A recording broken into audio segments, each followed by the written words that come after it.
It's Erica from the south side of the Chi, and I just completed the 2020 census. If you're not counted in, you'll be counted out. And I don't know about you, baby, but I want to be in, not out. What are you waiting for? Take the census. Go to 2020census.gov. Hello, everybody. Happy Friday, and welcome to Nightcap with Erica. And I'm so happy that you all are joining me. I don't know about you all, but I've had a little bit of a rough week, but I was looking forward to coming on here and partying with you all and having a great time. It's been one of those weeks. And I know we're all going through a little bit of something because of the state of the world, but I don't know. It just seemed like there was a lot going on this week for me. So I'm happy to relax and unwind and chill and have a nightcap with my favorite people. What are y'all drinking? Make sure you leave a comment. Let me know. The whole purpose of a nightcap is to have a little something before we go to bed at night. And of course, I'm still sipping on Creative Click cocktails, and I'm showing them love because it's a company owned by a young Black woman on the south side of Chicago who reached out to me and asked me to try her drinks. And I was like, I'll do you one better. I'll get everybody else to try it too. So she's not paying me. This is not really some type of commercial. It's more so me just trying my best to show love to somebody that's, trying to hustle and get their thing on. She has all different flavors. You just sign up on her website, or you actually go to Instagram to Creative Click Cocktails and let her know what you want. And she will mix it up for you and deliver it to your house. Okay. I don't know what this one is I'm drinking, but it has fruit on the bottom. So yes, look. So I'm excited. And technically I should probably be pouring this into some kind of really nice, glamorous wine glass, but I'm a little hood. So I'm just going to put this straw in here and sip on it like the, oh, shit. Y'all know I don't really drink. Whoa, that's a little spicy. I'm not really a drinker, so I love a little cute cocktail. Oh, also reminds me, this wonderful company called Nick and Bella, another jewelry company owned by a Chicagoan, a mom, and she makes custom-made jewelry, and I just dropped one, whoops. She makes these really great bracelets, and I have some to give away to my viewers. Nick and Bella. So make sure you share this episode on Facebook or whatever. Make sure you hashtag Nightcap with Erica and hashtag Nick and Bella. And I'm going to choose a couple people over the next couple of weeks to win some jewelry. And this is so cute. Yeah. So got to take care of the stuff that are taking care of people that are taking care of me. I just showered. I feel good.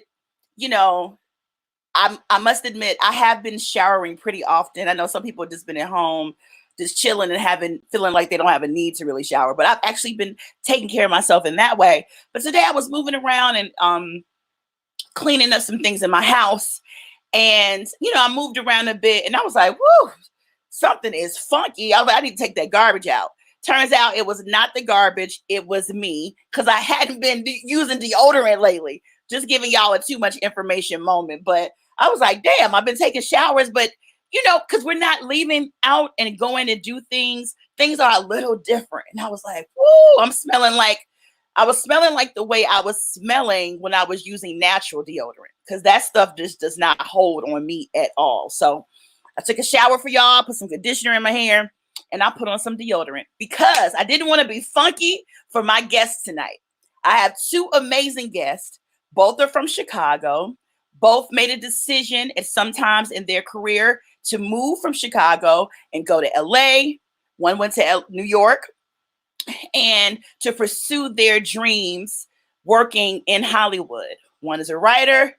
One is an amazing makeup artist. And I'm so inspired by seeing both of them really just get out there and do it. And I said, there's something about the Chicago hustle, the way we're born and raised, something about this city that I think ultimately really prepares us to be successful no matter where we go. So that's part of the theme for tonight. I really just want to celebrate them because of all the great stuff they're doing. But that Chicago in me is like, I got to show love to the city I'm from. Now, I know you all watched the Clark Sister movie that came out on Lifetime. It premiered last Saturday night. Everybody was buzzing about it and talking about it, and it did not let us down. It is the highest rated movie that Lifetime has had on their network in 4 years. And guess what? A girl from the south side of Chicago wrote that movie. And I'm so proud to have her here right now. Please welcome the amazingly talented, brilliant writer, Sylvia Jones. Oh, that was such a sweet introduction. Thank you so much. Oh, you're more than worthy of that introduction and more. Oh my goodness. Like, I know I'm excited about what's happening for you. How are you feeling? I'm excited. It feels kind of surreal. People keep asking, "Oh, are you basking in the glow?" And and yeah, I guess I'm not used to basking, so I don't really know like what am I supposed to do? I mean, I'm excited, and it's so wonderful. I mean, I am honored and humbled that, first of all, I got the opportunity to do this, but secondly, that people looked at it and was like, wow, we like this, they loved it. They loved it. I am so grateful. I am so grateful. That's as much as I can say. I have a grateful heart. It was just everything. It was the complexities of a drama, the juiciness and salaciousness of just like, it just had everything. There were the sweet, tender moments. I cried a lot during the movie, and I was like, what are you crying for? Part of me was tears of joy because I felt really happy for you. Honestly, from the bottom of my heart. And then I really identified with these characters. As you know, from being my friend behind the scenes, I really wanted to play Twinkie. I was like, I'm getting this role. And she's like, out of all of them, the person I identified with the most. And there were just some moments, like the scene you wrote when her mother was like, you got the body of a woman, but you're still a child. I said, oh my God, I fell out. I was like, and Ajane, is that her name? Ajane, Babe, listen, honey, that woman, oh my God, she's gonna win every award. If she doesn't, she certainly should. I mean, she didn't leave anything on the table. She gave all of it. She had nothing left. She gave all of it. Oh my God. And you did too. It was the pacing, just the way that starting with the mom, waking them up. Because as a writer, I know there's so many different ways you can decide to tell a story. And I want to get into that with you. But it was just so wonderfully done. And I was like, I want to know what your writing process was like, and what made you decide to start with like the mom waking them up early morning out of the bed to make them sing, and even showing how they kind of complained about it, didn't want to do it, then to become this mega superstar group. It was just like, so let's so how did you get started with this particular project?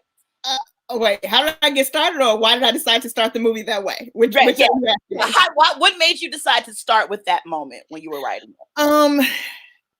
It's funny because I feel like you picked up on a lot of it. That it was a great way to introduce them. First of all, in part of my process, I interviewed the sisters multiple times, asked them a bunch of different questions. And I tried to ask questions that I knew weren't Googleable. You know what I mean? Things that only they would know. And anecdotally asking about some of Dr. Clark's process was teaching them. They were telling repeatedly, I heard the story of how she would say the Lord spoke to her in the middle of the night, and they would be up 2-3 in the morning having choir rehearsal basically because she got something. And I'm like, oh, I have got to capture that, and I wanted there to be a sense of urgency. So you didn't know why she was waking these girls up. Clearly they're deep in sleep. Is there a fire? Is there, something wrong? What's going on? but she had heard a voice, and it couldn't wait till morning. It couldn't wait till sunrise. I got to do this now. And anybody who, I won't even say just who's a creative, but anybody I think who is committed to a craft, when you get that fire in your belly, you can't put that out. You know what I mean? Yeah. You can, that's what leads to greatness, you know. And so when I heard that about her, that was a consistent thing, that she wouldn't shut that fire down, I was like, oh, that's how we do it. And I wanted to show them from the point of little girls, to show over time that wasn't a new thing. That was something that started. And then it was a great way, I thought, to set the tone of calling each of their names, so that you got your first introduction to who these sisters are, because so many of us know them as the Clark sisters. Clark sisters, yes. As a collective, which they are, rather than, you know, Dorinda, Denise, Jackie, you know, I mean, I wanted to show them individually first, to show each one. And then I'll jump ahead. So many people have, as you already did, have quoted your favorite scene or your favorite line or whatever. And I love that. My favorite line from the movie is, "Are you going to sing for the Lord or lay down for the devil?" Because I thought that set in that early scene, that set the tone for the question that really was going to be asked throughout the movie. Yes. For me, that was what I was thinking as I was writing that. And specifically with the Denise character, but really with all of them. Are you going to sing for the Lord, or are you going to lay down for the devil? Because Dr. Clark's attitude was, it's holiness or hell. It's holiness or hell. There is no gray. There is no middle ground. Are you going to do this thing, or are you not? You know? And so I felt like that was the central question. That was the central struggle of their family, of their lives, of the group, of all of it. And so that's, you see, I get excited just thinking about it. For me, that was the favorite line that I wrote. And I was just hoping that, oh Lord, don't let it get cut. and I'm glad. Well, I love that line. I love you got the body of a woman, but the mind of a child, because I think so many women can identify with that, especially when you have a very in control mother who, like, I saw the little girl in her, like what you wrote is always on the page. And I know, for me being an actor, if the writer does their job, it's all there for you. You know the nuances, you know the things, any little notes that you should put in there. And I feel like they hit those notes because it was written there, it was on the page. And my other favorite line, this is when you know something you've written is good, when people are quoting it. And so I got friends that call me and say, "Sorry, won't bring one shoe in this house." It's like, hello? Listen, sorry won't bring a shoe? I mean, it would, first of all Maddie Moss Clark, all of her lines are quotables. There's so much that you put in there, but I'm like, my friends are calling me saying lines from the Clark Sister movie. A lifetime. That's unbelievable. People are quoting what you wrote. Now, you know, I'm not a writer like you, but beginning my writing, and when I sit and watch actors, especially if they're brilliant, do my work and I hear the words, it's almost a surreal feeling. Like, I wrote that and I created these people in my head. Even though the Clark sisters are real people, you still created these characters, and now someone's breathing life into them. How did it feel when you were sitting back watching it, and watching it say what, you know, you were up on your laptop? You got one of those moments where you had to get out the bed at 4 a.m. and how did you feel? It's amazing. It absolutely was amazing. I mean, it was so many things all at once. It was surreal, you know, like, oh my goodness, is this really happening? I mean, this is the first movie I've ever written, you know, and so to out the gate have something like this, first of all, for it to even get made. I mean, you know yourself, for a project to get made, a whole lot of things have to go right. So that alone was just an incredible feat, an incredible blessing. to be on a project like this that's elevated to begin with. You've got an active interest and active fan base because of the Clark sisters and who they are, to have the powerhouse team of executives behind that. And that's the three who the Queen Latifah, Missy Elliott, Mary J. Blige, but also the ones whose names you may not know, the Dr. Harley Carter and Laretha Jones, who were the everyday boots on the ground, soldiers, so to speak, just really making this happen. Even the Lifetime executives. When I'm thinking about all of those things that had to work together, had to work in tandem to get this project made, first of all, but then to get actresses who just, knocked it out of the park, yes. And the director, Christine Swanson, who knew what she wanted, got what she wanted, elevated the material. It's just, like I said, I'm just kind of like, oh, wow, is this really happening? So yeah, surreal is probably the only word that I can really I'm still trying to catch up to it, Wow. It's so awesome. I think, I just really love the way you told the story, because there's so many different ways a story can develop. And you told us everything we needed to know. It wasn't filled with fluff. It's like, it was almost like there was so much, every second was accounted for like intentful things, not just a bunch of bull. You see some TV movie, like this could have been a movie in theaters. This could have been a theatrical release. That's high praise. Yes, absolutely. And I know I mentioned to you before we got on, my mom, when she called me saying, oh, the Clark sister movie was so good on Lifetime, I really enjoyed it. And I was like, wow. I was like, Mommy, that's the movie my friend wrote that I told you about. And she's like, is she Church of God in Christ? So I was like, that's the main question you have? I was like, actually, she's not. She was like, she got that convocation down.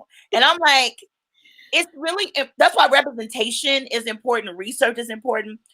But this film, in the hands of people that didn't see the value in making sure that things were authentic, would be another movie. And I'm glad that the producers and everyone involved, even you, the writer, knew that we have to get this right. I interviewed Christine, and I told her I was just happy she cast plus size women. And she was like, you know what, Erica, at one time I thought maybe we wouldn't. She's like, but then I realized how important it was. And she's like, and then once she got on set with them and saw that their body language, the way they move, she's like, there's something to it. And I was like, yeah, you can't cast no size 6 to be Twinkie now. No, we need... It's all a part of the authenticity. Yes. It is what it is. Of course, we take a level of creative license in putting together a movie, but if you're going to tell the story, tell the truth. You are not doing anybody any favors by not casting the way it should be cast, in a way that is authentic. The bodies that we live in are just as important to our stories, whatever they are, as any other thing. It matters. It matters. So I'm glad they made that decision as well. I'm glad she made the decision to cast singers. I really am. Absolutely. The music elevated the material. That's what I mean. It's, as much as I am proud of the work that I did, this was such a collaborative effort, with everybody. Somebody said a phrase to me the other day that I'm probably about to botch because I'm terrible. My memory is terrible, but it was so true.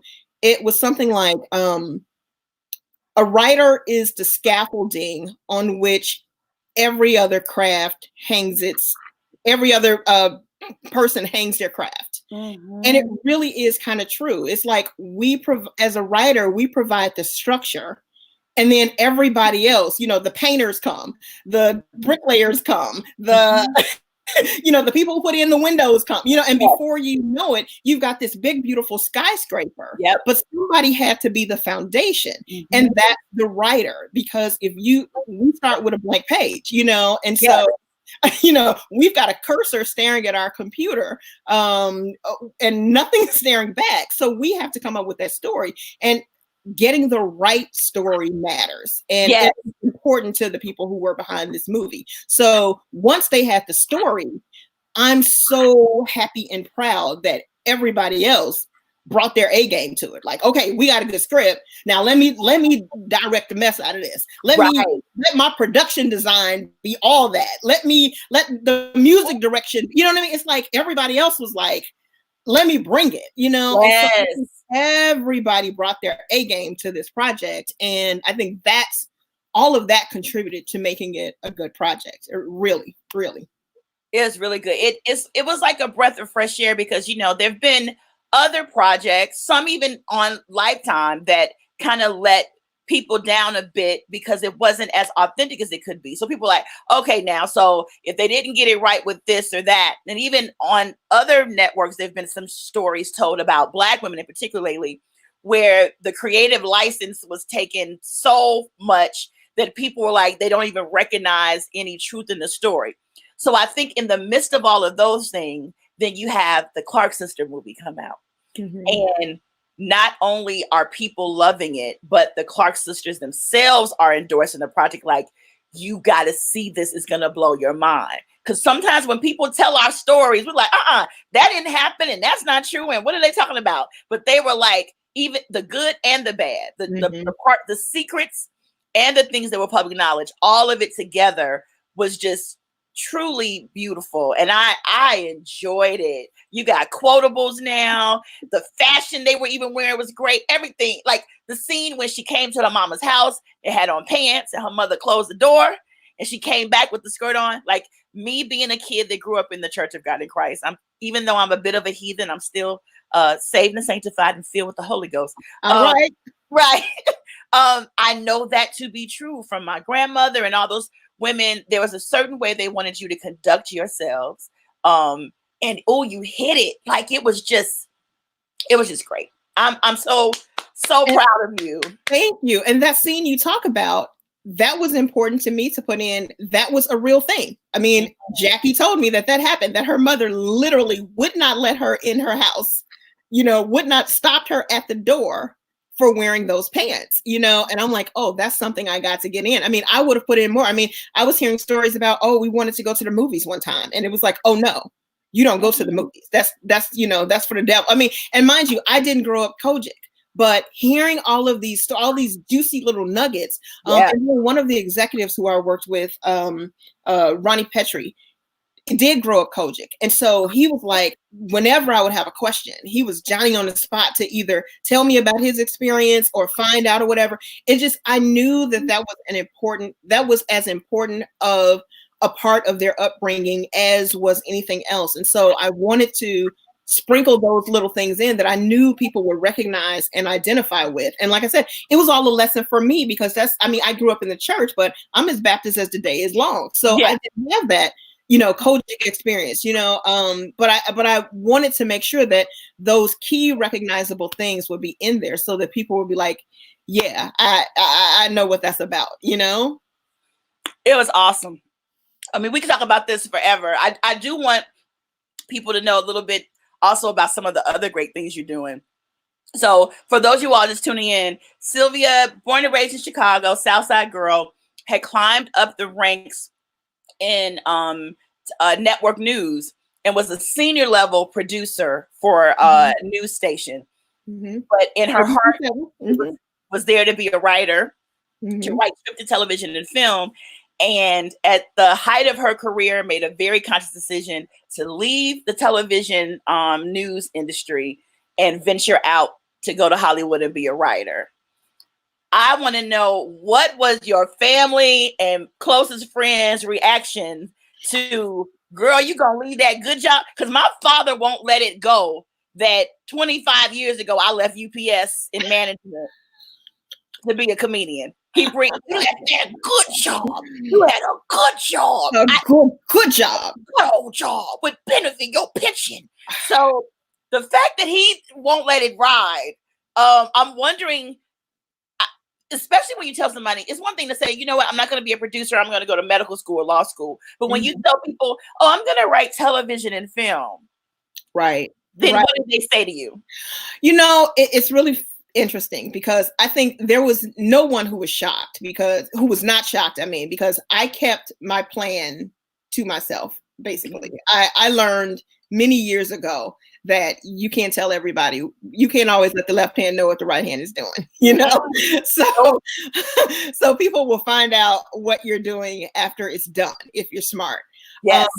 So I had applied to UCLA to a screenwriting program, and I had told myself that if I get accepted, I'm blowing up my life. I'm going to leave. I'm going to give it a shot.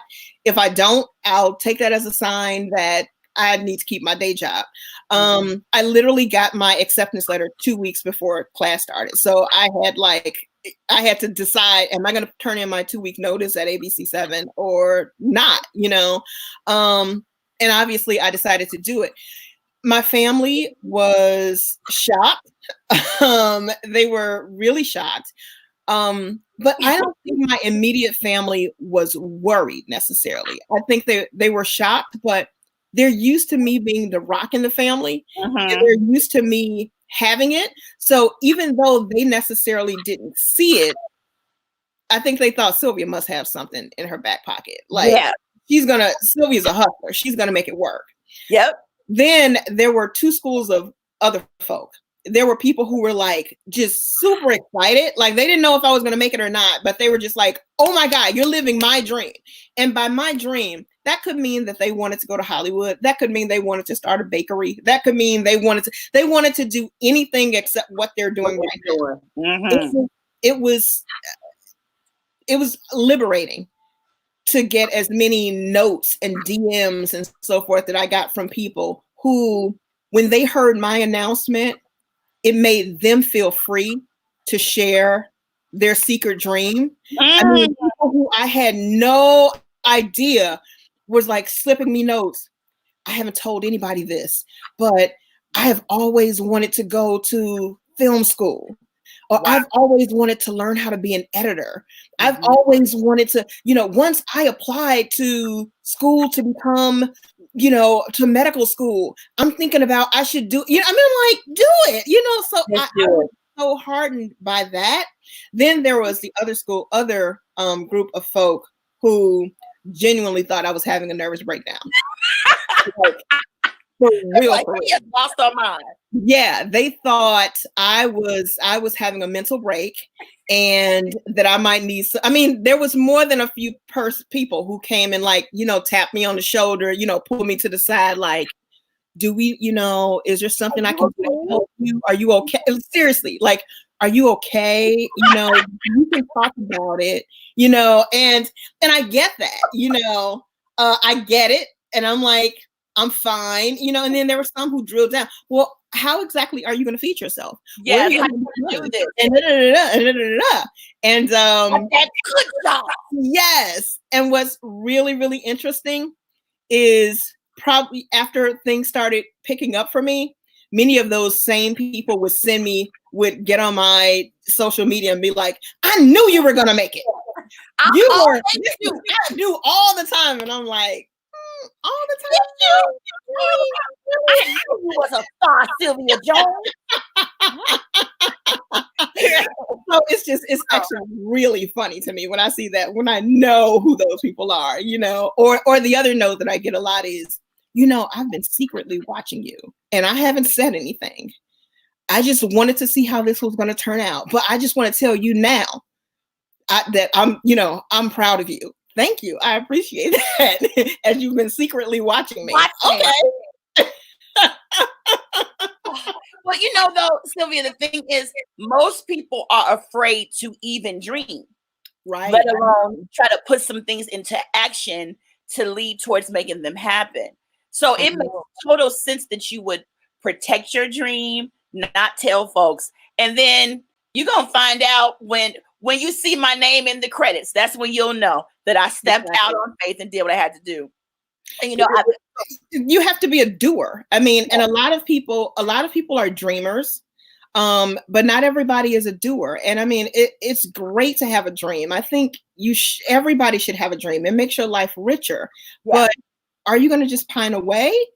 Are you going to just complain about your current situation? Or are you going to do anything about it? You know, right. And that's what makes the difference. And I'm going to tell you, one of the things that's like a pet peeve that people will say to me, oh my God, Sylvia, I admire you because you are fearless. And that word just always sends a chill down my spine, because I'll tell them, I am the biggest chicken you will ever meet. I mean, just seriously, I am never fearless. I am always a bundle of fear, but I'm willing to do it afraid. You know, like it's just, it makes a difference whether you can have fear, but do you overcome that fear with courage? Do you meet that fear with courage? Do you meet it with bravery? Do you meet it with faith? You know, for me, it's always been faith over fear. It's always been, okay, I don't know what the next step is, but I believe that I have a God that's bigger than anything that could come next. I have a God who's not going to let me starve. I have a God that's not going to let me fall, you know? So what am I going to do? Am I going to be worried? Am I going to be worried and paralyzed by fear, or am I going to step out on faith? You know, that has always been the mantra for me. So it hasn't been that I'm just, you know, little miss, oh my goodness, I could just leap tall buildings in a single bound. No, I'm nobody's superhero. I'm like, you know, that's more me. But it's like, okay, come on, God, let's go. You know, and yes, come on, God, let's go. It's like, okay, we can, you know, there's Goliath, but so what? I got the slingshot, you know. Oh my God. You know what? People need to hear this. I hope y'all are listening. That be as fearful as you want, but work through the fear. Make the steps with the fear right there with you. And especially in these times, it's scary outside. We're not even going outside. But I have friends, one of my friends that she's watching, and I'm gonna put up what she said to you in a minute. Tina, she's a writer, and she and I have been talking recently, like we kind of hadn't been really feeling like writing lately. The things that are going on in the world is kind of affecting us. But I decided to create this show. So this show came out of the COVID-19 quarantine, because I was like, I don't really feel like writing, but I need to do something, or if not, I'm gonna go crazy. But we also made a conscious decision that next week we are going to start back writing and checking in with each other to hold each other accountable, because you got to just work. You got to work through it. And I don't know. I'm so happy that you're saying this, because there's people watching. A lot of people are making comments and chiming in that you are inspirational. And it feels good. That's wonderful to see somebody take a leap of faith and then it manifests. Because correct me, within 2 or 3 years of moving to LA, you got your first professional writing job on a show, right? Was it about 3 years? It was less than that. It was less than that. Yes, correct me, baby. Yes, it was in the first year. When I got there, I mean, I was in my school program and I didn't have a roadmap. I didn't know what I was supposed to do. This was all new for me. So I'm just asking people, and they're like, well, you got to break into the industry. That's once you do that, you'll be fine. I'm like, all right, fine. I guess I'll just break into the industry then. Like, right. Okay, I'll just break in. And so my first job actually was as the lowest thing you can be on the totem pole. I was a production assistant, and I'm not saying low like as an insult to production. Absolutely. I mean, entry level, and I make that distinction because so many people, when I tell them I started as a production assistant in the props department, okay, not even anywhere near the writer's room, on my very first show, which was Criminal Minds Beyond Borders on CBS, they're like, but you've been a journalist all these years and you've got Emmys and you've got this and you've got that. And I was like, no, I have humility. I'm starting over. Wow. I'm not walking. Yes, journalism. Okay, I got that. I can do that in my sleep. This is brand new.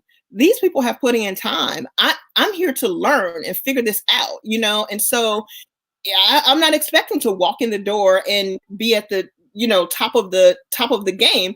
I'm coming in here where I need to come. And guess what? Once I figure out how this works, you're not going to outwork me. You're not going to outwork me. So yes. that much I know. I feel like everybody I know that's from Chicago has a similar attitude with that. Like, you're not going to outwork me. I'll come in and be humble for a minute, but I'm about to kill y'all when I get out there. And the thing is, when you have that kind of attitude, when you know what you're capable of, you have that confidence, and you have the willingness to work and do all the steps, you know what I mean? Do everything you need to do. People notice. People take notice, you know, and I went in with the attitude of, I'm not a 22-year-old, you know, I don't have that kind of time. I am willing to be a production assistant. I can't be a production assistant for 5 years though. Right. If I were 22, I could give that kind of time, but it's a whole lot of things that at this age, I don't have time for. Yeah, don't have the time. Yeah. So I actually, while I was working on that show, I had another new phenomenon. It was great. It was fun, but people kept talking about rap. We were rapping. And I'm coming from news. News doesn't rap. News keeps going. Like, what do you mean we got to wait to see if we get a pickup and renew?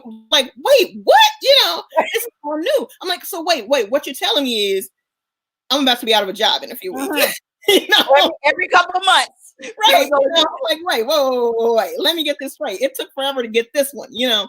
And so I started, people were giving me advice of what to do. And I just started to do what I knew how to do, which was find the top people in the show, tell me who I am, what I can do, what I bring to the table, how I can help you, you know. And it just turned out that the showrunner of that show, you know, he granted me a meeting, and I'm telling him all about my background. Born and raised in Chicago, South Side. You know, I've spent the last however many years working as a journalist in Chicago, this, that, the rest, and the other. And he's listening like, yeah, okay. And when I finish my spiel, he's like, I might have an opportunity for you. Oh, okay. I'm listening. I like opportunity. You know, that's my second favorite word after free, you know. And so he's like, the next show that I'm going to after I leave this is The Chi. And I'm like, I hadn't heard of it. I'm like, The Chi? You mean as in Chicago? He's like, yeah, it's a gritty urban drama on Showtime set on the south side of Chicago. And you know, we need people who know Chicago. And it sounds like you know Chicago like the back. I was like, you got this. I got you on Chicago, you know. And I was like, from being a native, I can give you the insider's point of view as, you know, as somebody who grew up on the South Side. But having been a journalist, I can give you the macro level of Chicago. Yes. I can tell you politics. I can tell you the players. I've been to every suburb twice. You know, I know how it fits as a cog in the wheel for state politics, for United States, you know, all of those intricacies, how city council works, just all of those things, you know. And so he's like, I think we could really use you in our writer's room. And so I ended up getting that show. Didn't get hired as a writer though, because they already had their writers. They were like, would you be willing to be a writer's assistant? Of course I'd be willing to be a writer's assistant. I'd be willing to do whatever. Just at least now I'm closer to the writer's room. I'm in the writer's room. And so again, though, you're not going to outwork me. And in this case, you're not going to out Chicago me either. So by the time we, you know, time progressed, I wasn't just being writer's assistant, but I had been tasked to come back to Chicago and work as writer on set for the last episode. That's where we connected. And also I was assigned an episode. So I co-wrote episode 9 with the executive producer, and that's how I got my first writing credit. And it was just like that was all within like the first year and a half that year that I was there. And so from there, I'm like, again, rap. And it's like, wait, what do you mean rap? What is this 4-letter word to me, you know? And so I ended up meeting with the people at NBC Universal at USA. Didn't know at the time, but again, I'm talking Chicago, and they're like, we're about to do a spinoff to Suits, where Jessica Pearson is coming to Chicago, and she's going to get involved in Chicago politics. Pick me, please. Right. Yes. And so that was my second show. And so at this point, now I feel like I'm really getting my feet wet. And it was while I was on that show that I got a call seemingly out of the blue from one of the executive producers of the Clark Sisters project, who I tell this story and I laugh every time, who called me out of the blue and was like, so have you ever heard of the Clark Sisters? Like, is this a crank call? Like, of course, who hasn't heard of the Sisters? And we went on to, she, told me about the project that they were trying to set up. They were looking for a writer, and someone had actually recommended me to her. And so she wanted to see if I was interested. And if so, I needed to come up with my take and pitch her, if I were to do this movie, how would I, what would be my way of doing it? So I pitched her. She really liked it and said, okay, now you have to sell it to Lifetime. They have to like it. And if they like it, we can move forward. Pitched my idea to Lifetime. They were like, yes, we love it. And, the project moved forward. So I was writing that. That's where the 4 a.m. comes in. I was getting up at 4 a.m. to write on this project, because then I had to go to work and work as a staff writer for Pearson, for what became Pearson. So I was doing, I was trying to do both of those things. And then since then, I've gone on to, I worked on a thriller, Tell Me a Story, on All Access. Great fun. Most recently, I wrapped on Ava DuVernay's romance anthology, Cherish Today. Yes, and people are really buzzing about that as well. People love. I haven't seen it, but now I'm gonna binge watch it. It's on my list of shows, but I see people going crazy about it on Facebook. I'm like, I gotta watch this show. Yeah, that was a really, really fun ride as well, and just Black love. I mean, come on, Black love. Absolutely. And now I'm currently in a writer's room, a virtual writer's room as it is, because, COVID-19. But I'm working on Power, on one of the spinoffs to Power, that follows my favorite character, Tommy. So do y'all hear that? So she just dropped an exclusive on my show. I can really say that I'm a talk show host now. I got the exclusive. Sylvia Jones is writing on the Tommy spinoff from Power. And it's so the way you just say it's so juicy and delicious. Yeah. It's juicy. I'm writing a, Tommy from Power. Girl. Oh my gosh. It's so much fun. It's so much fun. You are amazing. Anybody that hears your story is gonna be inspired. That's awesome. Congrats on that, because I love. Thank you. Tommy is my favorite character. Yeah, so I can only imagine the kind of stuff you all are writing. Yeah, yeah. He is. When you have a character like that, I'm just assuming you never know what ride he's gonna take you on as a writer. Yeah. Exactly. So that is. I'm okay. What I want to know though is when you're going to write a comedy, because you are super funny. Right. It's funny because I do think I'll get to comedy in some points, but when I went to UCLA, you have to declare. You can't just be in the writing program. You have to decide whether you're going to do comedy or drama. I actually did comedy because that was where I thought I was going to go. I was like, I'm going to write a sitcom. I'm going to do this, and this is going to be so much fun, and this is great. And at the same time, though, my first job again was Criminal Minds, not a comedy. I'm still writing comedy. Like, I'm going to do this. I'm going to do this. I'm going to do this. Then fast forward, I'm on The Shot. Not a comedy. And in the meantime, I don't have, at this point, I don't have representation. I don't have a manager. I don't have an agent. I don't have anything. Wow. So I'm bootstrapping. I'm trying to get to know people in the industry. I'm sending cold emails. I'm having friends of friends who know somebody might ask, would you please meet with my friend Sylvia, who just moved to, LA, just have coffee with, something, Right. And it turned out that I had a friend of a friend who was friends with someone who was a showrunner at the time, and asked her if she'd be willing to meet with me. She was gracious enough to meet with me, just to kind of hear my story, give me some advice, et cetera, et cetera. And as I'm talking to her and I'm telling her, I'm trying to do comedy, I'm trying to do comedy, I'm trying to do comedy. And she said, Sylvia, you know what? If comedy is really your dream, just ignore everything I'm about to say. I mean, comedy or bust, like, do it. I'd never be the person to say, don't do that if that's what you really want to do. She said, but with your education, with your career background, with your vast of experience, because you are not a child, you've lived some life. She said, drama is going to demand you in a way that comedy never will.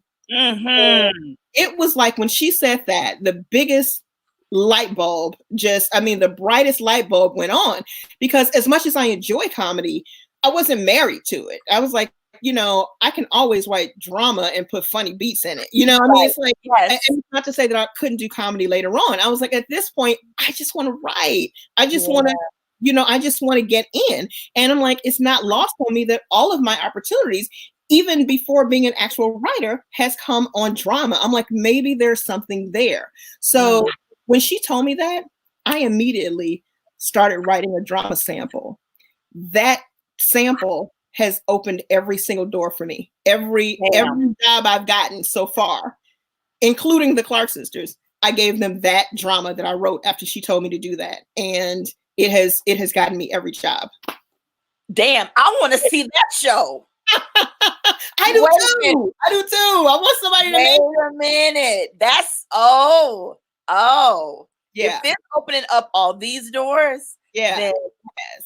Because I mean, as much as, like, I said, the shy Pierce, all those things. Yes, your story matters, and my knowledge of Chicago mattered, and so many other things mattered. But at the end of the day, before you get any job, they want to see what you can put on the page. Yeah. And so I've always had to give some type of writing sample, some type of calling card. And each time, that's what has sealed the deal for me. And in some cases, it's the opposite. Before they'll even meet with you, you have to send your sample in, and they have to like you on the page first before they'll see whether they can stand being in a room with you for 10 hours a day. Right. Well, all you aspiring writers out there, yes, it may seem just so glamorous to be in a writer's room and writing on the show. You've got to do the work, and you've got to put it on the page. So if anything, let this inspire you to get up and write and tell your story so that you have a sample so you can get those meetings. Because it's not just going to happen just because you're cute. You've got to have the talent and have it on the page. Exactly. We're going to wrap up soon, but I want to let you see what some of the people are saying to you here. Did it pop up? Oh, thank you, Nakia. Phenomenal. One of the best Lifetime movies. Absolutely. Absolutely. Somebody else here.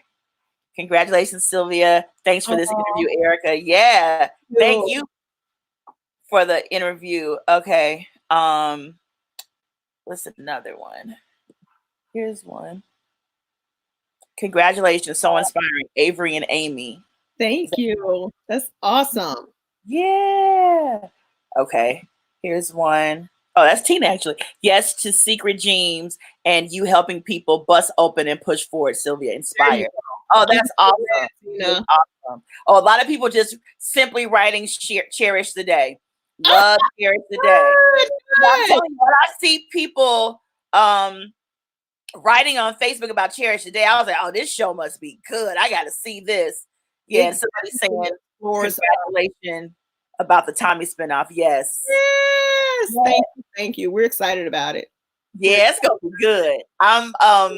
Thank you for dropping that exclusive on my show, and thanks for coming to hang out with me. You know how I feel about you and how I'm so excited about the way your career is taking off. And listen, now after this Lifetime movie, I don't know if you need any more writing samples. I think all you have to do is be like, turn on Lifetime on demand, baby. There you go. I got the Chicago hustle, honey. You never stop working. You never stop grinding. You never stop looking to what's next, you know? Yes. So, you know, who knows? Maybe I can get a project made. You know, it's always a grind. It's always something. But when you love what you do, it doesn't feel like work. I mean, and that's not to say you won't get tired or you won't get discouraged from time to time, but you have a drive that comes from the inside. It's not about somebody making you do something. So it feels good. It feels Wow. Well, Sylvia, thank you so much for hanging out with me. I really, really appreciate it. I'm probably gonna watch the Clark Sister movie probably 2 or 3 more times this weekend. Because when I love a movie, I like to watch it over and over again. I get excited about it. And I'm gonna watch that. I've been watching Scandal again because I'm a Shonda Rhimes. Yeah. And right now I'm really into writing or shows led by African American women. Like I'm hungry for it. And so it's just good to know that there's a person like you that looks like you, that comes from where I come from, that has that Chicago hustle in them, that you are the person behind the scenes, being the architect. Is more than the scaffold. As a writer, you are the architect. You are the builder for a project. So I'm so happy to see somebody like you building stories and crafting all this amazing stuff that we get to sit back on our couches and enjoy. So thank you. Thank you. I appreciate it. You know how I feel about you, Erica. I love and I'm proud of you and the things that you are doing, and even having the courage and the creativity to set up a forum like this, which I think people will enjoy. And I think after the pandemic is over, you know what I mean? I feel it. Erica, can I please come? Could you excuse me? Could I come? Please, can I come on your show? You know, I'll think about it, darling. I don't know. I have to see if I can pencil you in. Please, you're gonna be one of the first people, because by that time the Tommy spinoff will be open on. You would have won best dramatic screenplay for the Emmys and the Black People Awards. And I am Black people, that's for sure. Yes. So I'm hoping, I really do see, because I predicted this was going to be the #1 rated movie that Lifetime had. I said ever, but they said in the last 4 years. Yeah. I think this is hands down the best biopic they've ever had. Well, thank you very much. That's high praise. It really is. Yeah, so I'm excited to see what's going to happen next for you. And we we know we're Chicago girls, so keep on moving on and making things happen. So thank you so much for having me. Yeah, thank you. And I hope I'll talk to you again real soon. Absolutely. Absolutely. Good night, everybody. Thank you for watching. Thank you, Sylvia. I'll see you later. All right, take care. Bye-bye. Woo! If you were not inspired by that, I don't know what to tell you. That is just awesome. And I want to show you something next. You know, my show, the theme today, is all about that Chicago hustle. And the 2 people on the show are people that I love and admire, that are born and raised Chicagoans, both of them from the South Side, and made a pivot and a shift and decided to step out and on faith and make their careers happen. Sylvia with the writing. And next up is my friend D'Angelo Thompson, that is a Daytime Emmy Award winner. He's a makeup artist. He's an entrepreneur. He's an author. And I'm going to let his work speak for himself. Let me show y'all, you know, I clean up well, baby. But when D'Angelo, well, first let me take this comment down that I have up here. You know, let's see. Okay, wait. Excuse me, y'all. Okay. I clean up well, but when a D'Angelo Thompson brush comes across your face, baby, it's more than a cleanup, honey. Because listen, I'm like a a full reconstruction, right? Okay. Check this picture out. Yes, mother. Yes, mother, the queen, honey. Woo! Looking like Beyonce mama, honey. Don't I look like Tina Knowles, baby? That is fabulous. D'Angelo did that, honey. D'Angelo did that. Let me show you something else he did. He did this, honey. Yes. Look at me with my bodycon dress on, honey, giving you body, yaddy, yaddy, girl. Yes. Oh my God. My first red carpet ever. D'Angelo did my makeup. This was me. I was in a Steven Soderbergh film. This is years ago. My first ever. This is a major red carpet, like for real. Like you see, Grey Goose was the sponsor. Okay, Side Effects. And I don't know if you know who Steven Soderbergh is. He's one of the top directors ever in the world. And I was in the movie. I actually wasn't in the movie. I was in the movie and shot all my scenes. And then I came there to the red carpet and sat in the premiere. And they had deleted all my scenes. But that's neither here or there. D'Angelo still did my makeup. And actually, this here is a shot of me at my friend Ez's studio where D'Angelo had just finished painting my face, right? Just sickening, baby, just sickening. Another red carpet where D'Angelo did me was for the Chirac premiere in New York, was in a Spike Lee movie. And on this and the other one, I'm wearing hair by Hadia Barbel. Now, I'm going to show you all this. This is my first book that I've ever been in. This is D'Angelo's book, Enhanced Beauty. The boy got a book. He got 3 books, as a matter of fact, and is working on a 4th.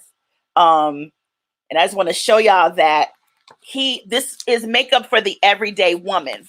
And this was my before picture. Can you see that? I'm cute, though. I'm cute. But baby, this was my after. Yes, mama. Yes.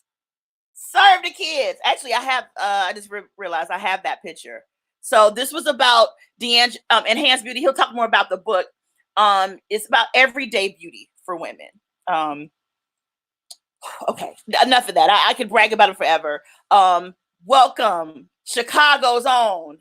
Although he's living in LA and New York and doing all these fabulous things, he's still a ride or die Chicagoan to his heart. Say hello to D'Angelo Thompson. Hey! Hi, sweetie. Can you hear me? Yes. Good. You look gorgeous. You got a glow. Thank you. I love your lip color. What color is that? You know what? Now, this is the thing. I actually have some Enhanced Beauty lipstick by you. Right. Still, right. And I tore my house up and cannot find it. Like I learned from you how to do a makeup bag. Oh, lovely. Lovely. So I have all my stuff, and I was searching and couldn't find my Enhanced Beauty lipstick. And then, wait. And I had already put that one on, and then I found this. Ah, there you go. That was my capsule collection. I did like 7 colors. Oh, wow. Yes. That's called Carmen. I named that after my best friend's mother. Yes, Carmen. I see it down here. Yes. Yes. So, you all, listen, D'Angelo is, a master at creating art on people's face. To call you a makeup artist, I know that's a technical term, but honey, whatever gifts God did not bless us with aesthetically, by the time your brush gets done, honey, we look like we've been just gorgeous and sexy all our lives. You're so brilliant at what you do. Wow. That's because you are gorgeous. And that's why I call what I do Enhanced Beauty, because it is enhancing what you naturally have. I'm not one of those makeup artists that'll come in and deconstruct who you are. I've been called, clients have called me and said, hey, can you make my makeup look like blah, blah, blah? I'm like, no, you can hire blah, blah, blah. Yeah. It's just not my technique. That's not how I work, Yes. Well, tell us, today my show is all about Chicagoans that left the city and went on to do amazing things in film and television. you've had an amazing career. Yeah. What made you decide to leave the city and jump out there and really pursue your dream of being a makeup artist? First, I want to say this. I was actually born in the South, in Hazelhurst, Mississippi. That's right. I do remember. Yes. Okay, yes. And then my family moved to Chicago when I was 12. And for me, it was pure culture shock, but I knew I wanted to be there. I knew I wanted to be in the city, you know? And then I applied to colleges at 18, and my counselor in high school at Curie High School, southwest side of Chicago, said to me, what about Pratt Institute in Brooklyn? You know, I was more interested in design and fashion then. I said, okay, I'll apply. You know, I don't have a portfolio, but I had taken art classes. So I put a portfolio together. I sent in everything they wanted and got an acceptance letter. And I moved to New York at 18. So, wow. Yeah. Oh my, what was the scene like when you moved to New York at 18? Mm-hmm.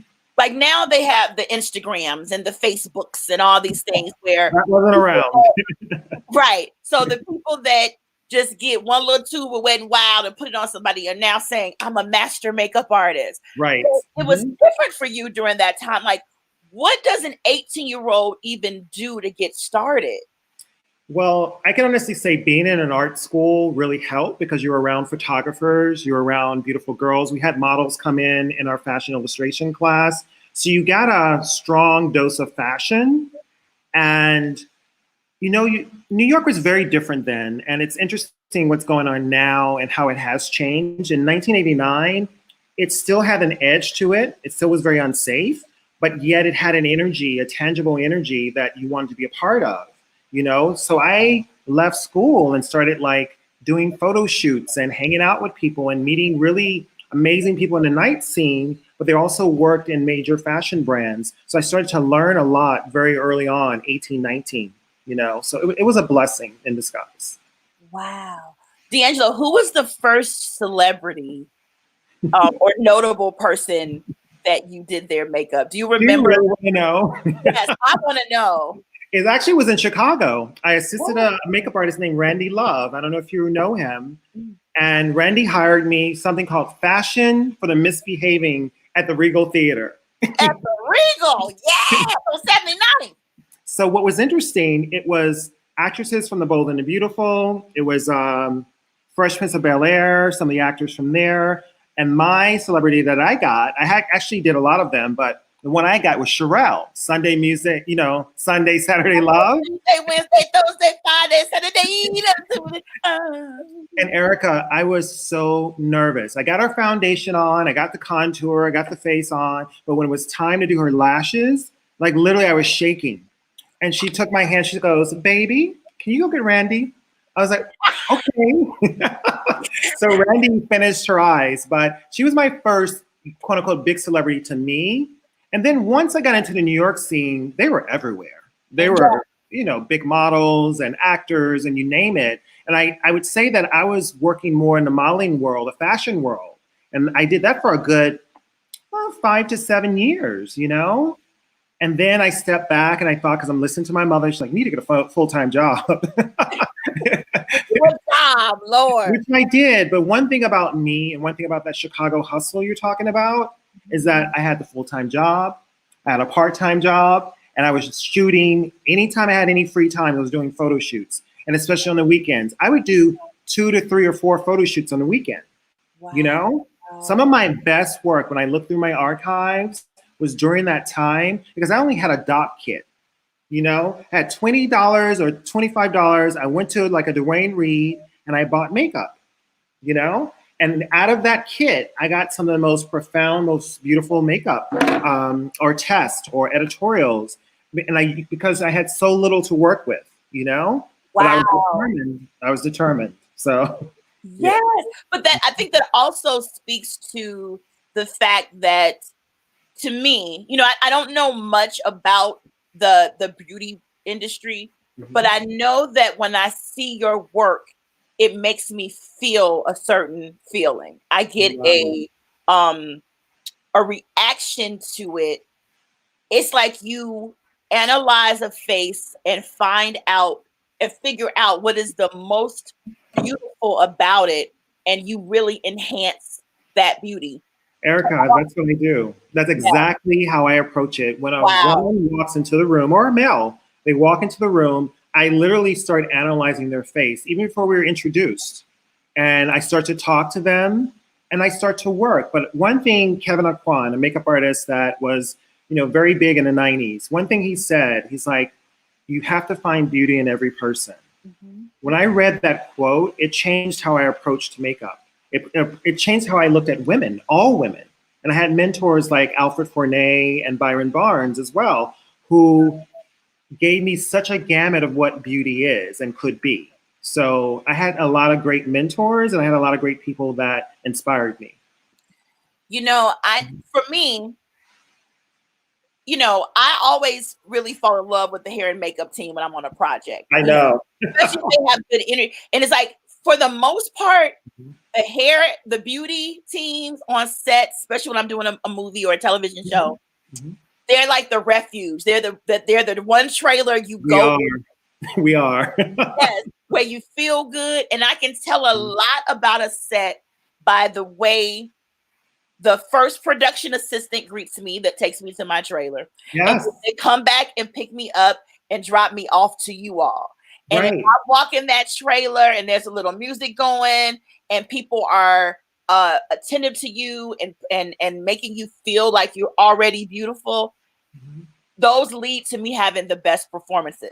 But one thing I can't stand is when I'm on a photo shoot and I can tell that the photographer or the makeup artist or both don't see the beauty in me. It's the most awful experience.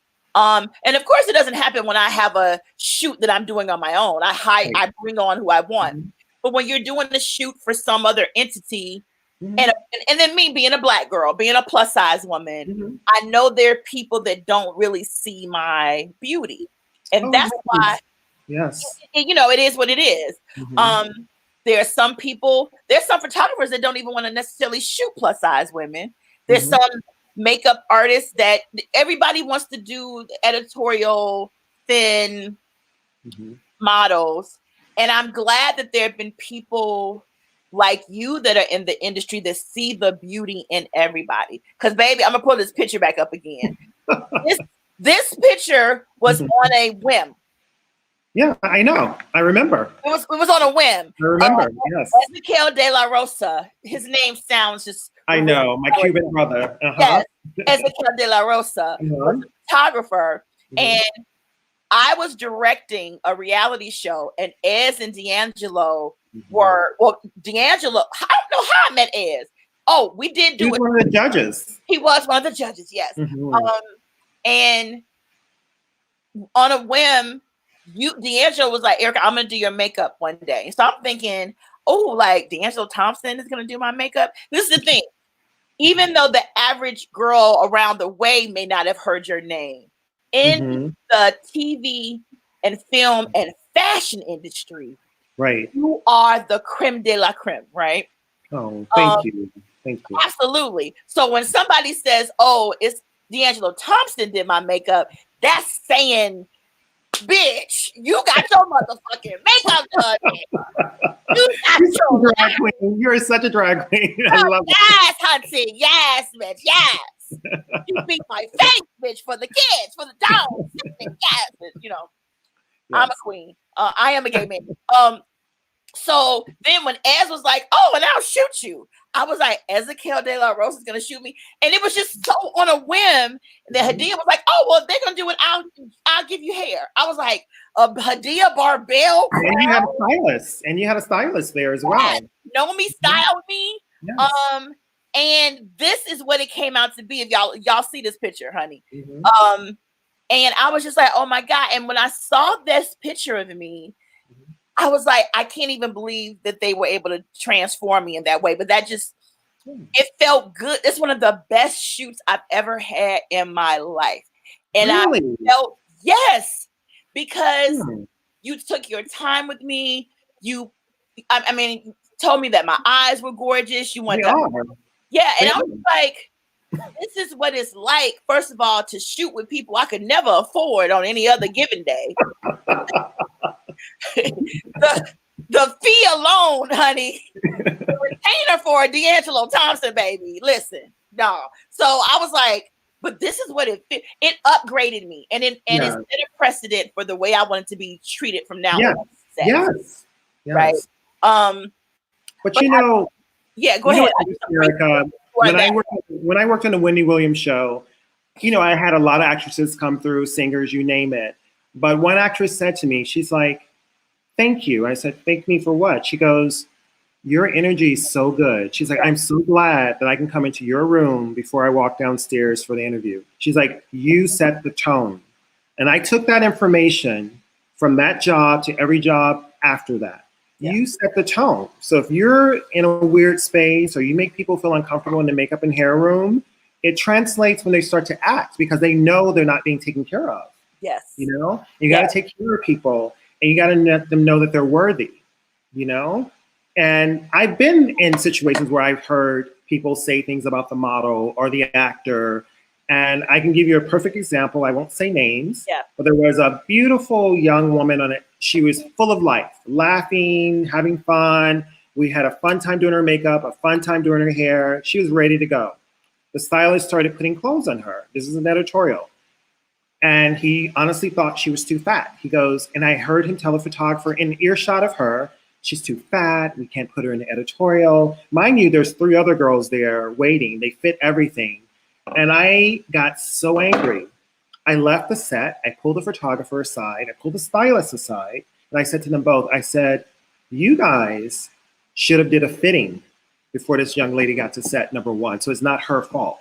And I said, "She is gorgeous." And I said, "Her energy just shifted. So it's going to affect our shoot." And it did. Guess what, though?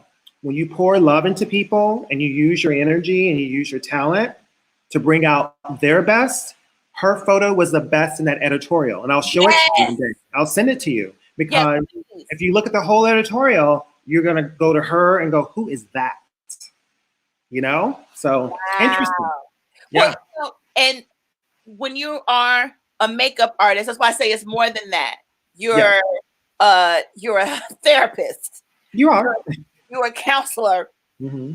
You're the best friend. Mm-hmm. You set the tone for what happens next. And when a beauty team does their job, the pictures are gonna come out perfect. And it's more than just what you see. It's about the way you make the person feel that's taking the photo.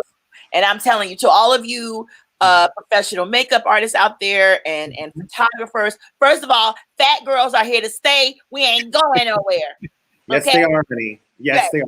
We are here to stay. We're getting television shows. We're getting major films. We're getting all those things. So for all of you all that don't like shooting a fat girl or whatever, or for the artists that don't know how to work with skin that isn't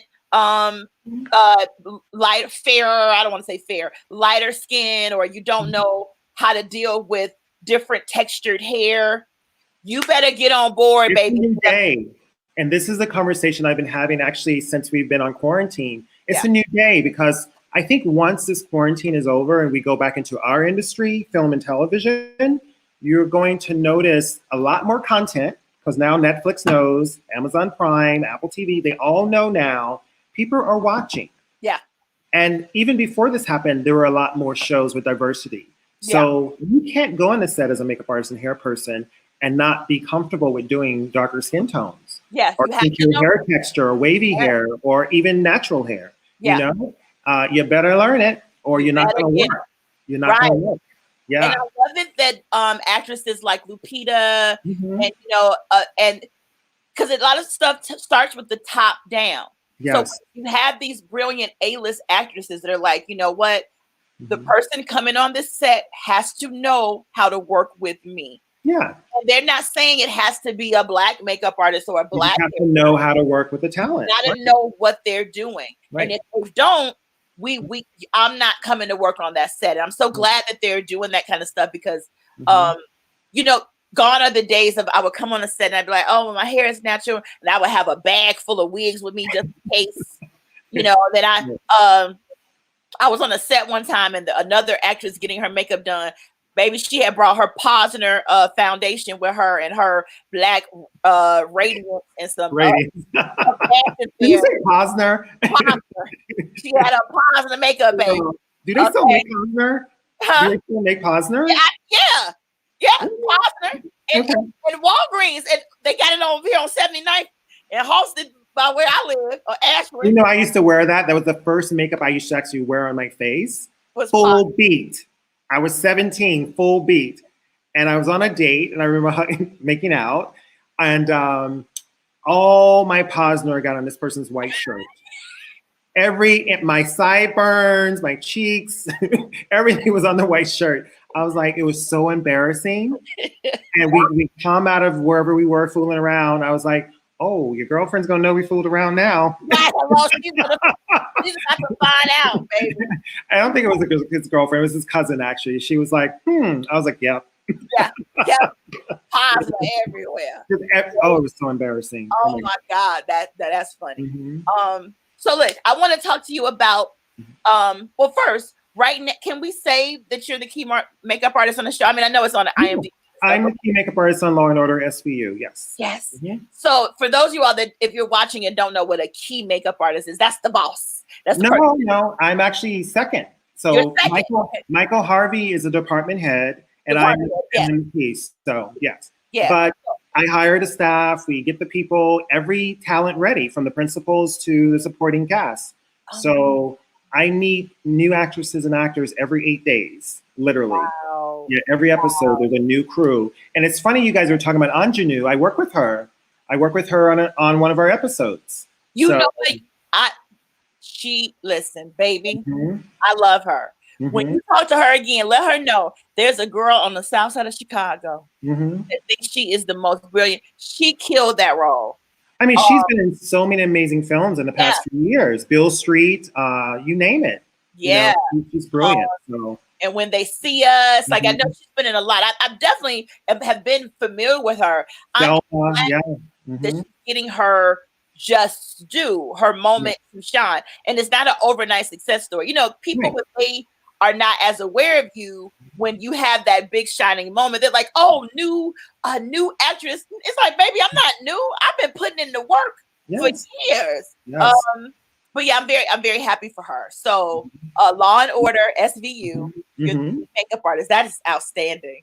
That is brilliant. And it's a blessing. You know, I was offered it over a year ago and I said yes, you know, and I'm so glad I had that opportunity because season 21, you know, 21 years on air, you know, and Mariska, she wanted me there and I was like, okay, and the rest of the cast. So I said yes, you know, so I feel like you have to be welcome and feel wanted on a set, you know, especially when you're in a staff position. Yes. And I knew a lot of the crew already because I had day played over 4 seasons, you know, I had day played. So I already knew the crew, I knew the cast. So it was a very easy transition, you know, which was amazing. Yeah, that is so awesome. And Mariska, she's like drop dead gorgeous. She is. And she's a curvy woman. She's a beautiful woman. Yeah, she's gorgeous. She's gorgeous. So, but with that being said, so D'Angelo is the key makeup artist on Law and Order SVU, which is outstanding. I'm sure the makeup artists that are watching this are like, wow, because that's but you also are an author. And like I held up my book the other day. This is the back cover. You know, it's interesting. You have the original copy. That's not the one that had the major publishing. Yeah, I thought about that. I was like, I'm gonna send it to you. Yeah, I don't, because that one has the picture. Right. I'm gonna send that one to you. Yes. So you sent me this one. I see you wrote in here. What did it say? Erica, thanks for being my muse, D'Angelo. Wow, this was in 2012. Yes. Wow. Yes. Yes. So talk to me. Let's talk about Enhanced Beauty, the book. Okay. What was on your mind when you created this particular book? The main thing was that women were always asking me, Erica, like, can I do this? Should I do this? What do you think of this product? And I said, you know what? I'm gonna create a book where it's simple. It's like I go into your makeup bag and I tell you what works and what doesn't, you know? So that's what this first book was about. And it's interesting because the one you have, I wrote that book in 2011. published it in 2012. And for 4 years, I wasn't really pushing it, and social media was pretty popular then, but I wasn't really pushing it. And 2016, I sat straight up in October. This is late at night, 2 o'clock in the morning. And I said, you know what? You didn't do enough. You didn't do enough. And by then I'd met a woman who worked at Penguin Books. She's like, D'Angelo, you should do digital publishing, print on demand. You can do ebook, print on demand, et cetera, et cetera. I listened, literally, I researched every digital publisher that night. Went to bed at 4 or 5 o'clock. I had 3. I wrote them all emails. 2 of them got back to me. And I'd sent them this book. And they were like, okay. And we started the talking, process. And by that following spring, 2017, I came out with a newer version, So, wow. Yeah. Yeah, I love this. I think what's so great about this book, this version, and even though I know he's going to send me the other version, but it's filled with a before and after picture of every person. And he women of every size, every complexion, every ethnic background to show the way in which you can go from being your regular everyday self to doing a couple simple adjustments and looking flawless. Yeah. And I didn't have a lot of retouching on. I did not have a lot of retouching. I was specific. Well, Ez retouched the hell out of your photo. But yeah, Ez went over it. Listen, I said, Ez, where the hell is my double chin? And he was like, oh, Erica, you see a double chin every day. You don't need to see it today. And I was like, no, where the hell did my double chin go? But I specifically wanted light retouching, but Ez does Ez. But, but with the other photos, I was sure. I was like, don't over retouch, because I want women to see the skin. I want them to see the texture. I want them to know that I actually did use the products I said I used on them, Right. So, and then that led into the teen beauty book, and then to the men's grooming book. So within 3 years, those books came out. Actually, 2 years, those books came out, Yeah. This is his Enhanced Beauty for Teens. Yes. She's gorgeous. She is. That's Paloma. It's just a natural beat with some spiciness in there. Yeah. But she looks the way a young, beautiful teenager should look. And she said she wanted a J-Lo glow. And I said, I'll give you a J-Lo glow, but what's age appropriate for you? Yes. And I had a conversation with her dads. I said, hey, this is what I want to do with Paloma, blah, blah, blah, blah. I want to have her on the cover, and I will also use another image inside. Is this okay with you guys? And they gave me permission. They brought her to set. They hung out, and they were so supportive, And this book was mainly about, Erica, not just beauty tips, also has skincare tips. It's also talking to kids about not digesting everything influencers say, because you have to remember they're being endorsed. They're being paid, so really being selective with what you digest on social media. And it also focuses on self-esteem, which I think is key. Yes. For tweens and teens, Now let's get into this, the men's grooming book. Enhanced Beauty Men's Grooming. I love it that nowadays it's okay for the average everyday guy to take pride in his grooming. Yes. Because I feel like that was something reserved for R&B stars, rock stars, male models. And then, you're seeing all these fine men on TV, and then your man that's the bus driver come home and he don't even want to cut his fingernails or comb his hair. And nowadays, even the average guy is really taking stock in the way they look. So I think it was great that you did a book specifically about male grooming. Yeah. With that book, it's interesting. The cover model's from Chicago. That model called Keys from Chicago. And we've been friends for a few years. Yeah, he was with Ford for a few years and now with a different agency, but Chicago native as well. This book, for me, men's grooming, because as you know, especially being a Black man, I haven't in like 5 weeks, but normally I go to the barber once a week, whether it's a shape up or a line or a fade or just a trim. That's just within our DNA, right? And I look at men that really take care of their skin. I look at men who don't take care of their skin, and men who have beautiful nails or who don't have beautiful nails, who have dirt under their nails. I'll tell you a funny story later. And it just like makes such a difference, not only externally and physically, but it also changes how you approach things. It gives you confidence. You know, if you know how to take care of your skin, if you know how to eat correctly, if you're focused on your fitness, it's not about being thin, it's just about being fit, you know? And one thing I talked about also in the book is, as men age, you know, they're the highest numbers of men are the highest number of suicides, you know? So I talk about mental health, you know?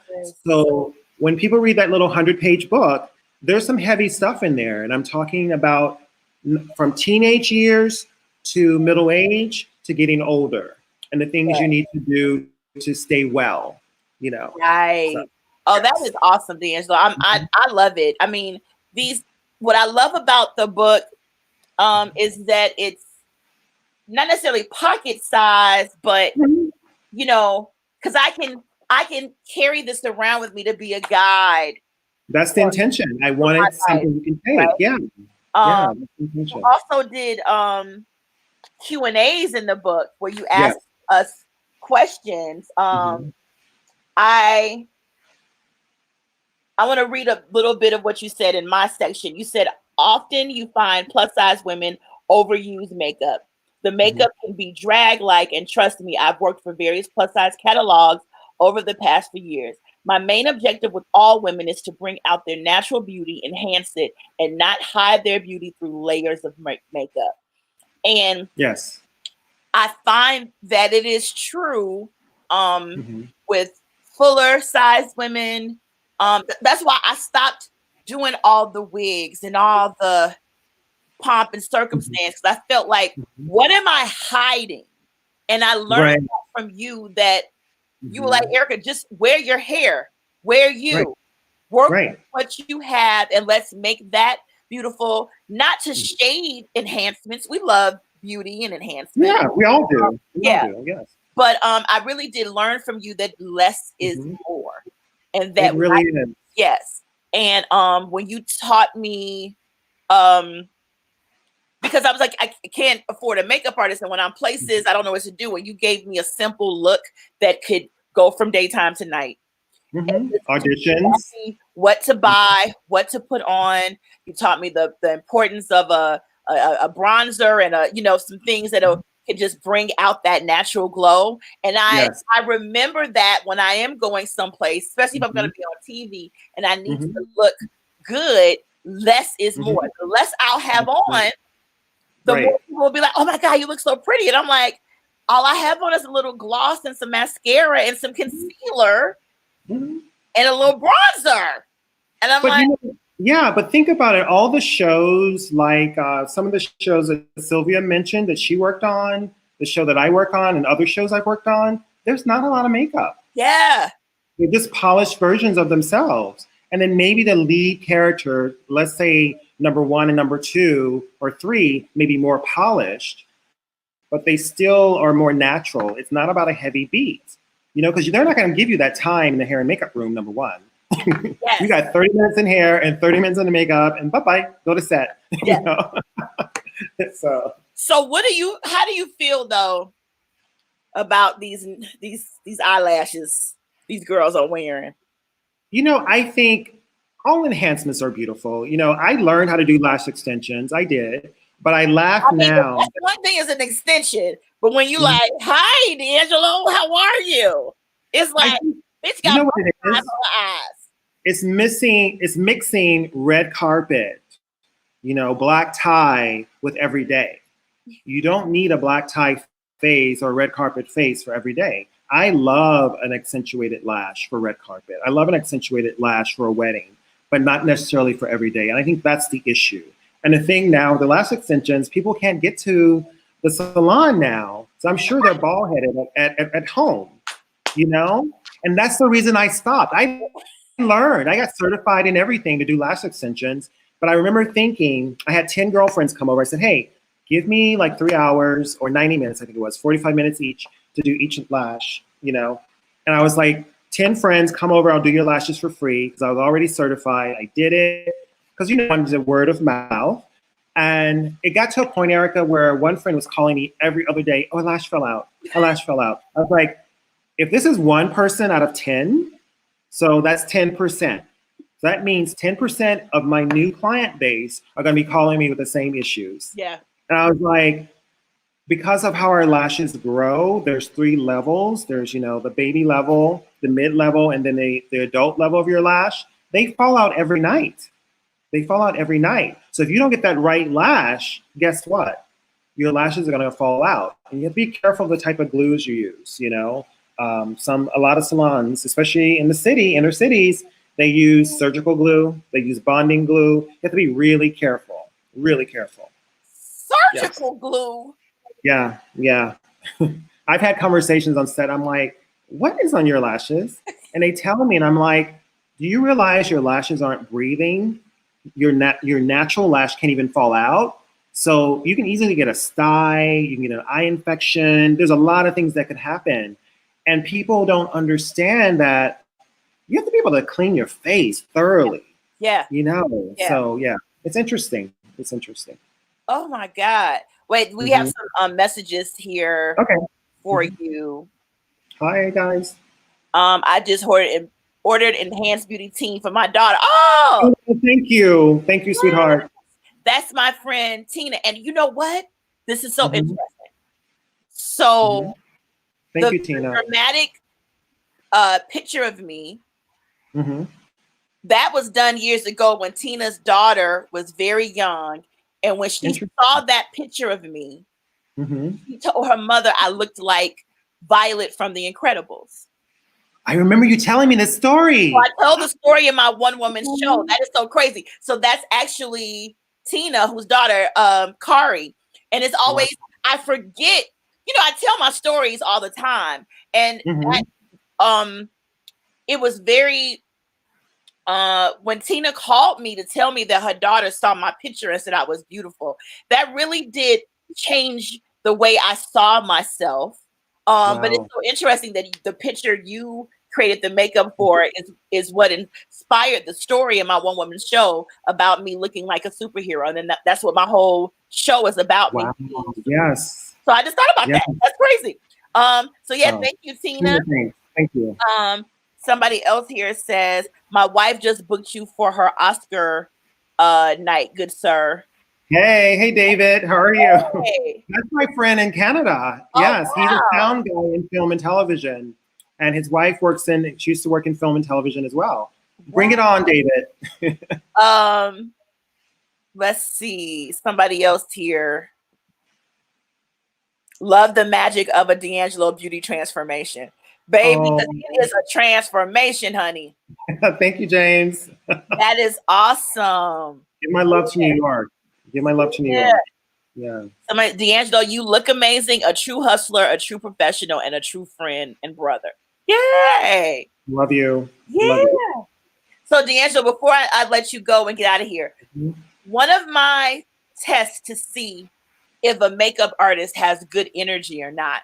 Right. When I meet them just in a regular space and I'll say, hey, can you recommend to me what you think is the best foundation? Or I'll just ask them a question. And some people will give you shade like, well, they all have their benefits. You just have to try them out and see.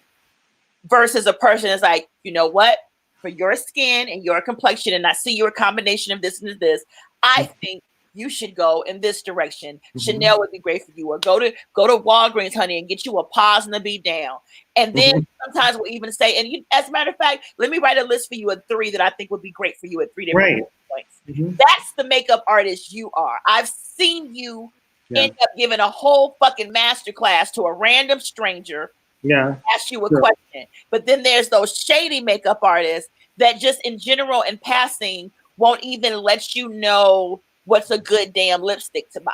And those are the ones I stay away from. Not that you want to give your trade secrets away, but I just feel like if you really are in the business of making people beautiful, and even in some selfish ways, the way to get more clientele is to make a woman think you're interested in working with her, right? Isn't that part of First and foremost, I love people. I truly love people, and I truly want anybody around me to feel beautiful.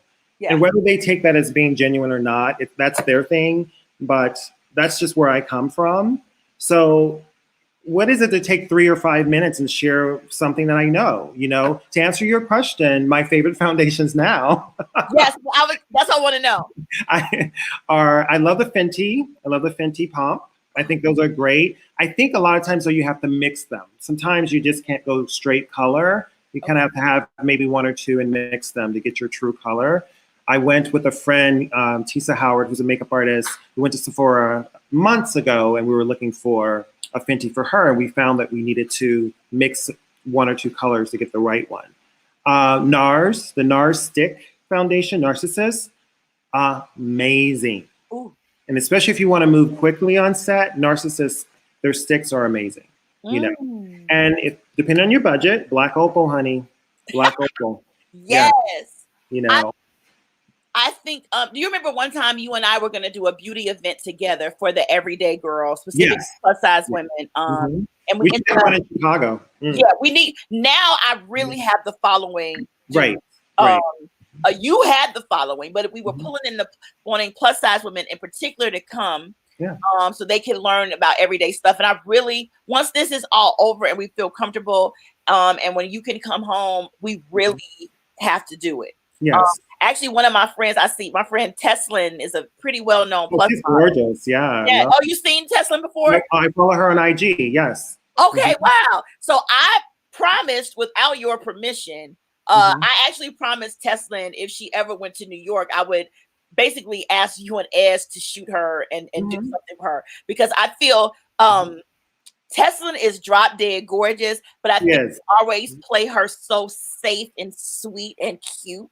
And I want her to va-vom, va-voom. I want Shazam. I want a Vogue Mary Claire photo, and I don't trust anybody else to do it. So actually a year ago, I promised her, I was like, oh, if you go to New York, I'm gonna tell D'Angelo and Ez to please, even if they get 30 minutes with you, to do something. So but she just said D'Angelo is just so amazing. I love his bubbly personality. I'm really enjoying it.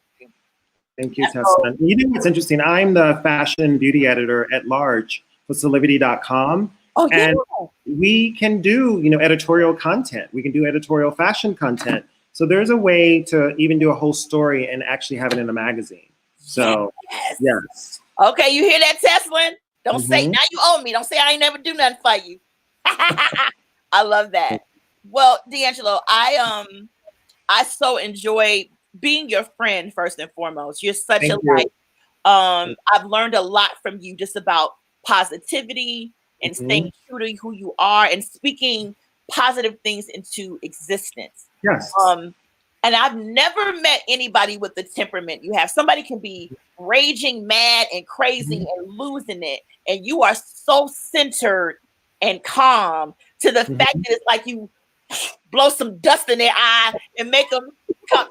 I don't know what kind of voodoo you do. You know why? That's exactly what I do. Exactly what you just said. I do not let anybody, my friend said this to me, Sam Fine, who's another makeup artist. He's from Chicago. Sam said to me, I will not let you steal my joy.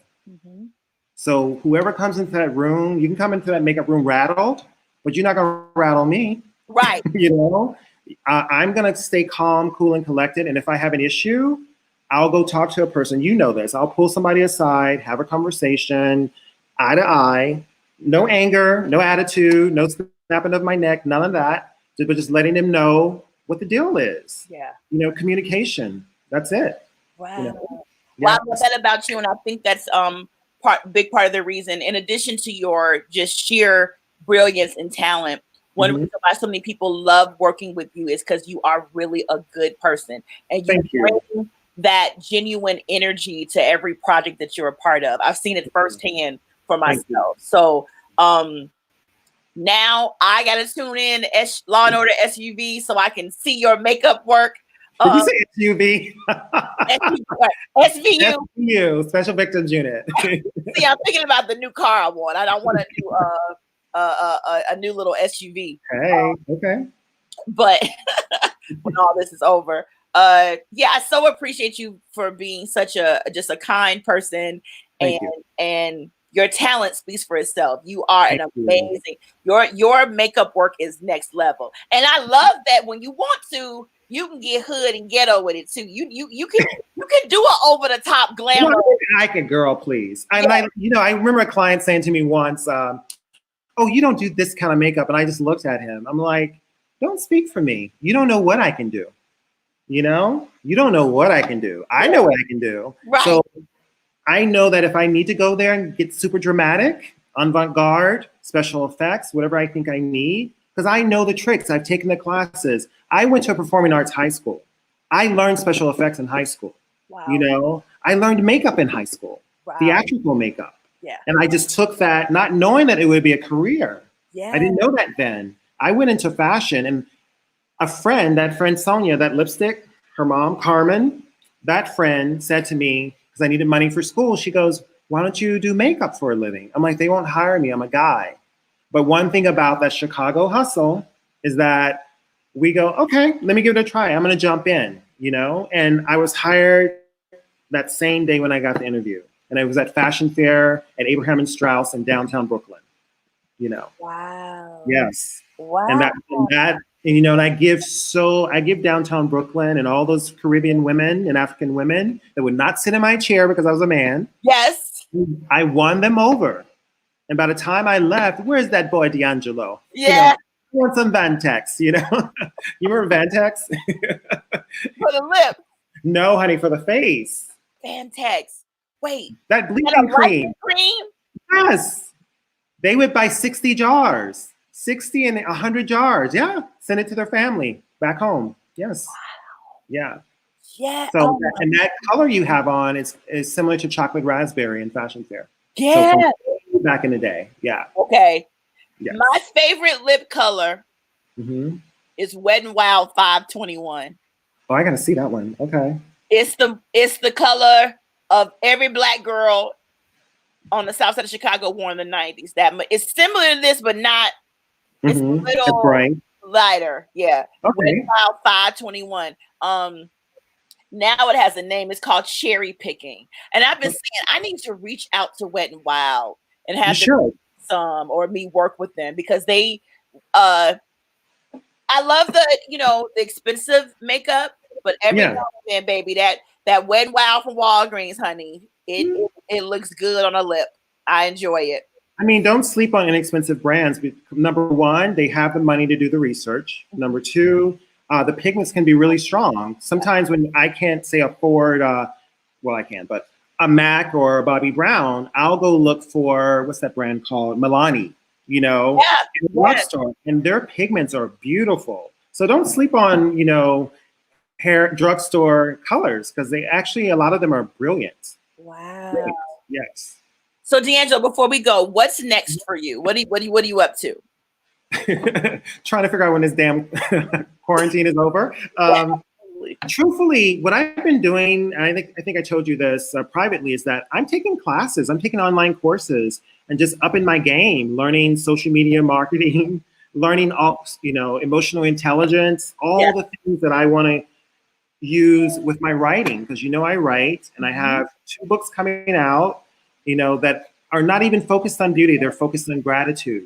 And I think that's what most of us are dealing with right now. Yes. Is like how to really be grateful for what we had, what we have, and what we will have in the future. Absolutely. So that's been my main focus. So focusing on those books and getting them published, because they're already read. I wrote them when I moved to LA. So I wrote them in 2018. So I've been kind of sitting on them. Right. Like the book has been designed, the cover's been done, it's been edited, everything, So the thing is just taking it to the publisher and say, okay, go, Right. So that's my main thing. And also getting projects, more films, certain things I can't talk about right now, but some amazing things are happening, So I think the decision to live on both coasts, East and West Coast, was a wise one. And like Sylvia said, it's about jumping in and trusting and walking through the fear, because I had to walk through the fear. I was like, oh, I'm in my 40s, I'm too old, all this stuff. Let me tell you something. I got off the plane, and this, got bookings from major Hollywood heavy hitters, thanks to friends, thanks to my own tenacity. So you got to walk through the fear. You cannot listen to people. You cannot listen to people. And that's so important. And I love the fact that you're also very private with your client list. Yeah. And I have to tell y'all, D'Angelo, his client list reads like a book, hunty. Yeah. Working with the top of the top of the top of the top A-listers, and you'll never know. And which is a different school of thought than the new generation, Instagram makeup artists. And no shade to them. Right. But they're talented. A lot of them are talented. A lot of them are talented. But some of them, every step they make, along the way, they have to constantly announce it and say what they're doing and who they're working for. But with you, like for instance, and we can talk about this forever, but the top makeup artists in the world, many of them have small social media followings. It's like people don't know that doesn't. They're micro-influencers. They're micro-influencers. Yeah. Hey, I'm a micro-influencer. Yeah. Right. So it's very interesting when somebody doesn't want to necessarily work with somebody like the new generation, like, oh, well, how many Instagram followers do they have? And I'm like, have you been on this person's IMDb to see the credit list? Right. I'm worried about Instagram followers, baby. And I get that that's big business. Yeah. I just feel like sometimes the assumption is that the more popular you are, the better your work is, when truly that is not necessarily what it is. What's interesting? I sent it to you, and I'm actually working on emails to send out once this is all over to certain clients that I really want. Like I have this passion list, like passion clients that I want to work for. And I have a PDF of my LinkedIn. I think you've seen it. I thought it was going to be 5-7 pages. It was 50 pages. It was 50 pages. And I had to really inhale that and exhale that. I was like, wow. And it made me very humble. And I almost cried because sometimes I am on set and I think, do they not think I can do what this other person's doing? And or that I'm actually more qualified, but it's okay. It's okay. But I don't need to toot my horn. Yeah. I don't need to toot my horn. The work shows, and whatever I post on Instagram, it's very edited, and I do not share everything. I probably share 30% of what's really going on. Right. And that's okay. You cannot overshare. You cannot overshare. You have to be really careful with what energy you have around your blessings and energy you have, and even people that you may think are close friends, And I experienced this a lot last year and the year before. People that I thought were close friends really weren't in my corner, because sometimes they're good when they see you as less than. Yes. But as you're making moves quietly, then they want to put you in your place. You got to know your place. You got to know your place. And those are the kind of individuals you don't share things with. You don't talk about your moves. You don't talk about what's next. You know? Yeah. When they want you to know, you'll know. You'll know. You'll see You'll know. the billboard. You'll see you'll see the book on the bookshelves. You'll see those things. And I'm the same way. I keep things quiet. And you have your tribe, you have your people that you can talk to about certain things, but it isn't information that everybody should know. Yes. But you don't have to tell them. I will tell everybody for you. D'Angelo, hands down, is one of the most amazing artists that I've ever seen work.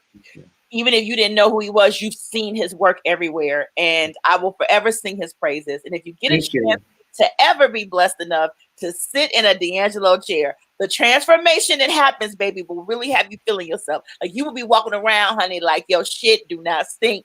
And it's like, that's a D'Angelo beat, honey. D'Angelo beat make your shit not stink, honey. Silly.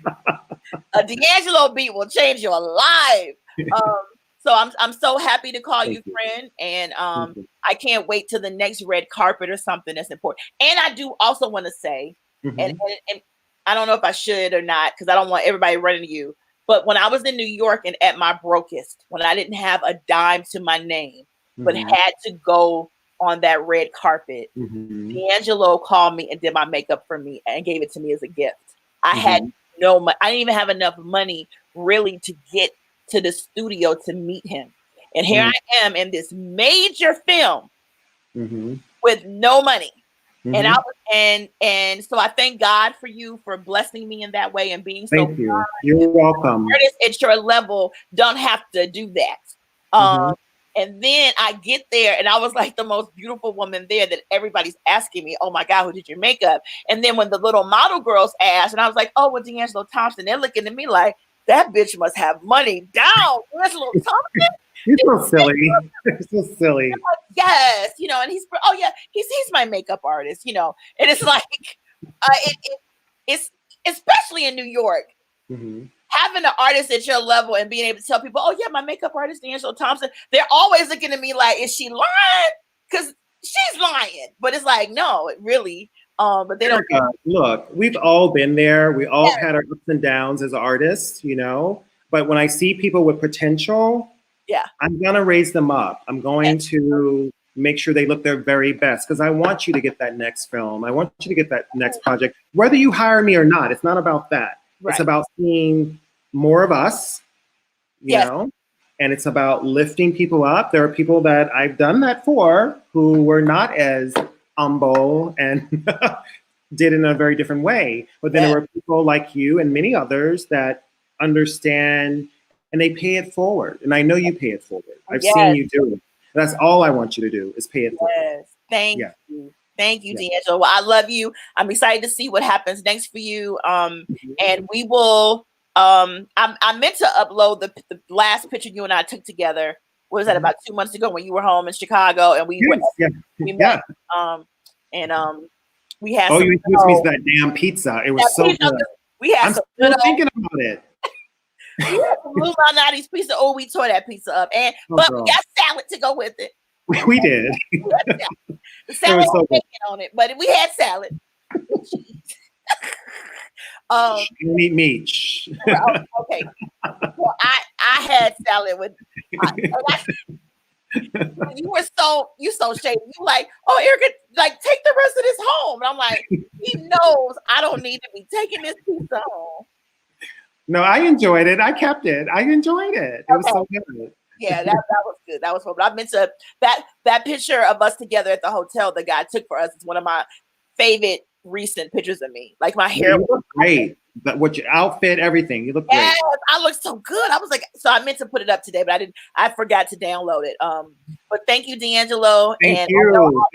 See you soon. I tell everybody where they can find you on Instagram, especially. Instagram is at DTBeauty71, or you can go to my website, www.d'angelothompson.com. And, or Google me. I'm all over. So yeah, you sure are. And I normally would have that in here and scrolling and do the whole thing, but I didn't get to get all that done today, so I'm sorry. But thank you, D'Angelo, and you are wonderful. And I know we'll probably talk to each other again later next week sometime. Honey, we're making moves, and let's continue to do so. Okay. And next time you come back on my show, we got to talk more, get into beauty and things that and products and things to look out for. Yes. Yeah. Thank you. Okay. Thank you, baby. Hello. Good night. Baby. Good night. Woo! What I tell you, the Chicago hustle is real, baby. From Sylvia making moves in writing to D'Angelo Thompson making the world a more beautiful place.